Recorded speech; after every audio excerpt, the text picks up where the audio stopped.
আমার স্বামী যদি ল্যাংরা লুলা কানা অন্ধ হয়, আমি আমার স্বামীরে থুইয়া বাপের বাড়ি যাইয়া উঠতে রাজি না। দরকার হয় ভিক্ষা কইরা স্বামীরে লইয়া 2 মুঠের জায়গায় 1 মুঠ খামু আর স্বামীর বাড়িতে থাইক্কা অহংকার করুম। কেউ খোটা দেওয়ার না নাই, কেউ ধাক্কা দেওয়ার না নাই, কেউ কওয়ার না নাই, কেউ অপমান করার না নাই। আর স্বামীর বাড়িতে যদি আমি বাপের বাড়ি যাইয়া উঠি, 2 দিন হয়তো আমার ওই যে কথা আছে না, নতুন নতুন দিন চাইরে চিতই ফিডা খান চাইরে ভালো মন্দ খাওয়াইবো।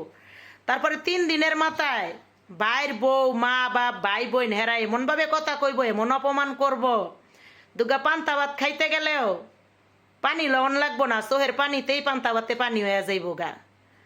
তারপরে আর বাপের বাড়িতে টিকতেও পারুম না, ওই কামে যাইতে হইব, নাহলে গার্মেন্টস করে খাইতে হইব।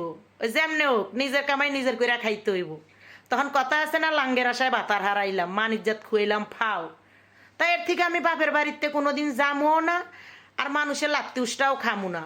দরকার হয় ভিক্ষা কইরা স্বামীর বাড়িতে আইনা স্বামীরে লইয়া খামু, গর্বের সাথে বাঁচমু। এইটাই হচ্ছে একটা নারীর অহংকার।